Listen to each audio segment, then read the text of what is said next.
So let's see Thunder Bay and area.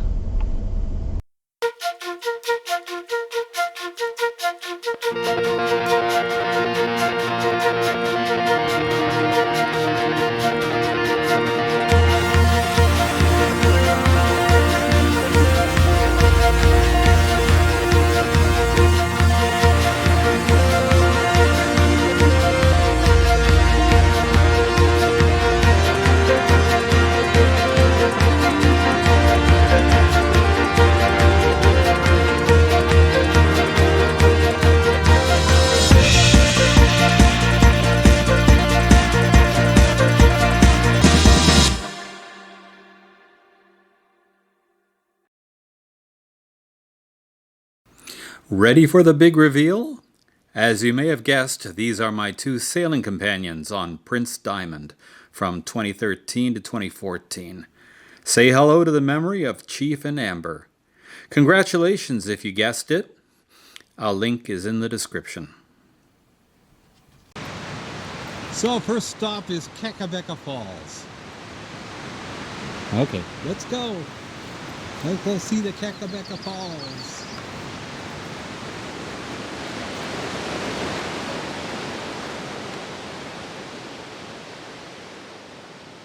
Thunder Bay is the second most populous city in northwestern Ontario after Sudbury, at around 109,000 people.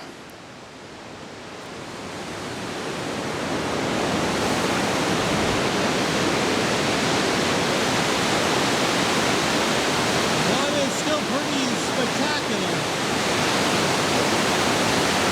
Even though we've been warned that a lot of the water flow has been reduced because of the hydroelectricity.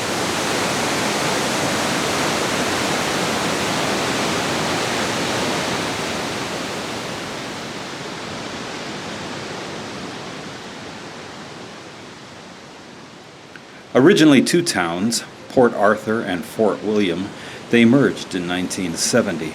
There was a vote for a name between Lakehead, the Lakehead, and Thunder Bay. Yes, you guessed it.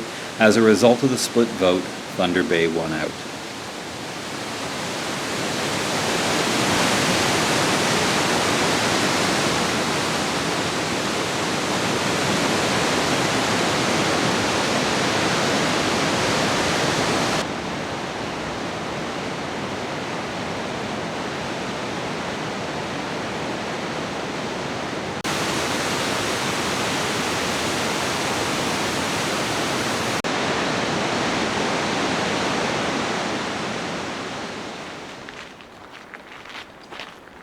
This trail along here just parallels what was originally the historical portage to get past the waterfall when the fur traders and explorers were heading west from the Thunder Bay area.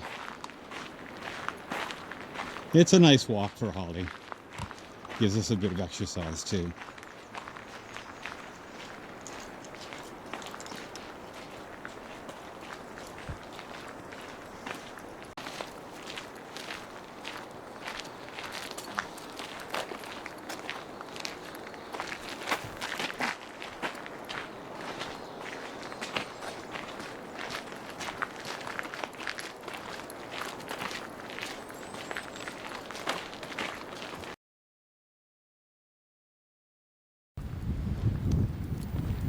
And this is Fort William historic site.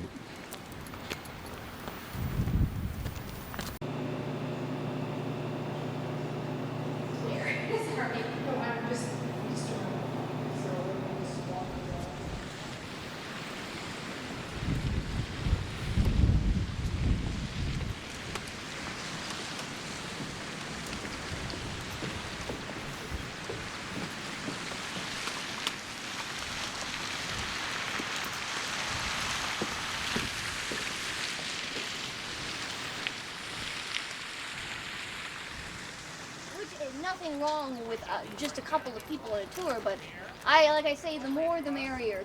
The bigger the group, the better the tour. Oh, Monsieur, that's a funny instrument you have there. Why do you have a foxtail on the top of it?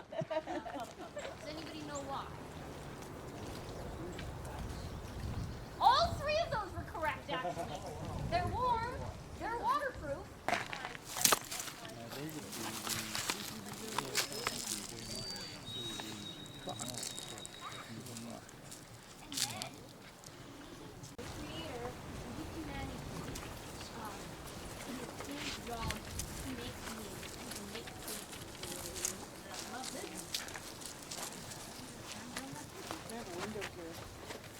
Really, everything follows. Most things in Anishinaabe culture follow the matriarchal line, so follow the mum line. A lot of stuff in indigenous culture was done by the women. And that's one thing that the Europeans didn't really like when they showed up. It's a process, and with the whole community working together, it's about a 3-day process. And once you got your wigwam up, it's time to go to bed. And you're probably going to fit about maybe 8 to 10 people in here. And it's going to be a whole family. So say you got grandma and grandpa, you got mom and dad, and you got 3 seasons. It would look like this. However, if it is the middle of the summer in full rendezvous, this whole area, as far as the eye can see, is going to be covered in tents. Because all the voyageurs, about at least 1,000... Originally the site of 2 French trading posts at the mouth of the Kaministiquia River, the fur trading Northwest Company built a transshipment fort, Fort William, on the banks of the river in 1807. Hundreds of reenactors from across North America converge yearly to recreate the annual summer gathering called the Great Rendezvous, held at Fort William over 200 years ago. This historic reenactment includes artisan workshops and demonstrations, contests, and a great canoe arrival. It's worth seeing.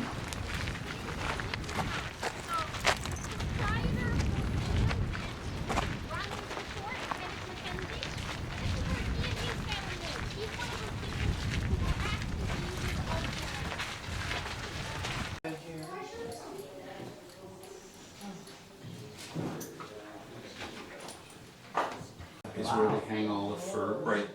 She wouldn't go in there. Be able to haul quite a lot. Hey, Arthur. It's even got the perfect name. Arthur. Welcome, folks, to the apothecary. We will start over on this side because I quite enjoy this side. Now, please, if anyone is queasy at all, I apologize in advance, and please feel free to step out if I'm getting a little too much. I don't know if any of you folks have ever seen images of a thing called trench foot.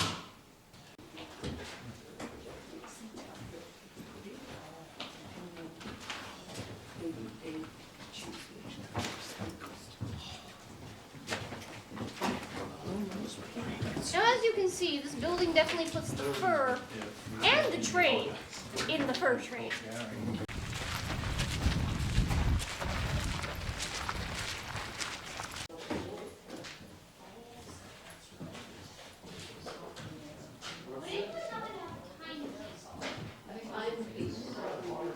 Elk or caribou or moose, something that isn't quite as sought after in the company as the rest of them. Caribou specifically, their hair comes out very easily. So as you can see, I think they shed worse than you, Holly.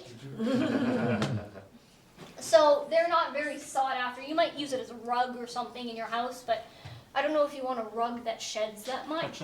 So it's mostly just used to protect the other furs, because this canvas, while mostly waterproof, isn't completely waterproof, and you don't want all of your furs to get soaked while you're in transit.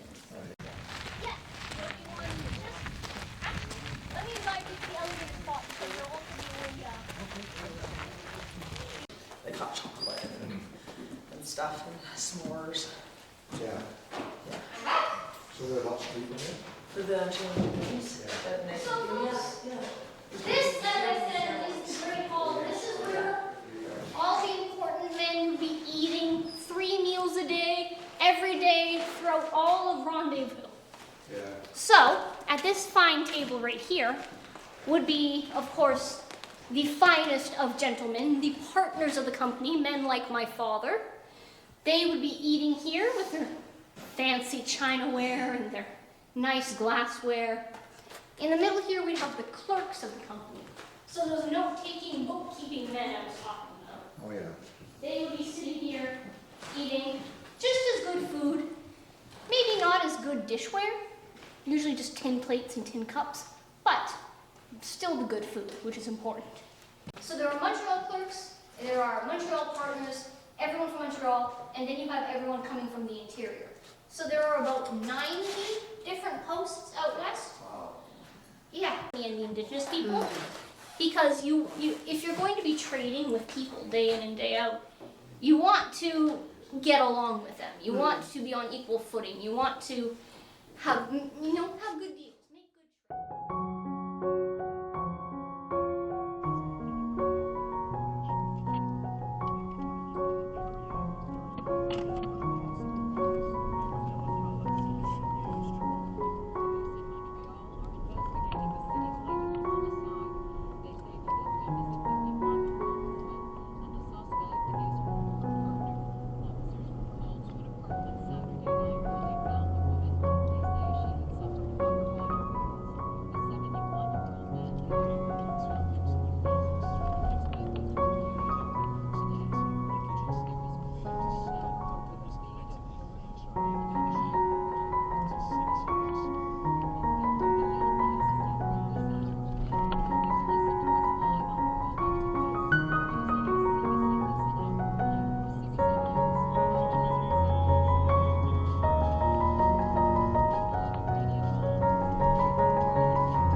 And no visit to Thunder Bay is complete without going up Mount McKay to the lookout up here.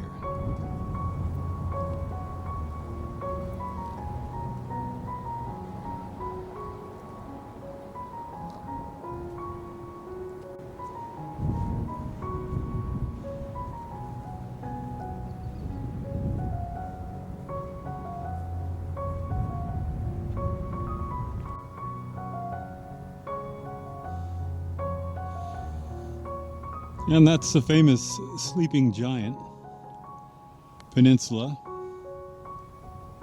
They've got some fantastic hiking trails out there, but it is very far to get to. Quite a long walk, and we haven't got the time for that, unfortunately.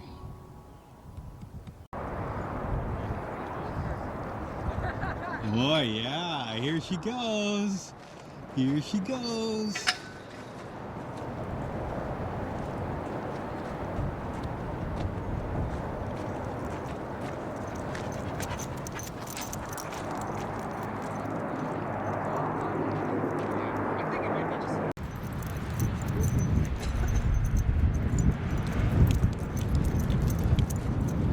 But here's the funny thing. You'll go on these flights. What they actually do.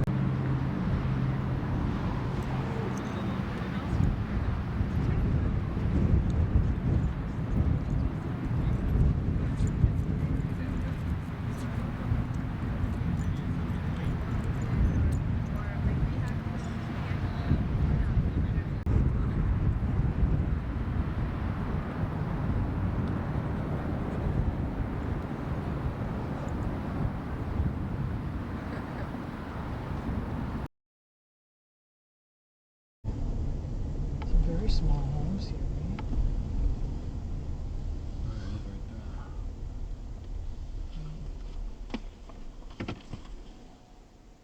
Which house is it? Sleeping Giant Guest House. Yeah? And this used to be my grandmother's boarding house back a long, long time ago, back in the 20s and 30s. Now it's a Sleeping Giant guest house. All of Canada knows of the iron will of Terry Fox, who attempted to run across Canada in 1980 to raise money for cancer research. In 1981, his cancer returned and cut short his quest not far from this memorial. But did you know that there was another one-legged athlete, Steve Fogno, who, inspired by Terry, decided to attempt the same cross-Canada run in 1984 to finish what Terry had started. And he did complete it successfully in 1985. but Steve had a problem with drugs and alcohol and sank into a life of despair.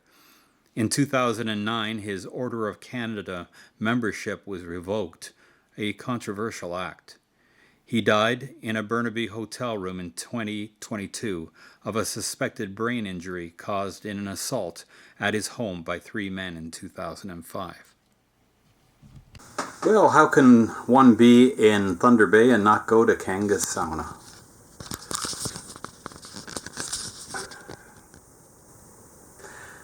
It's very relaxing. Kind thanks to family for their warm hospitality.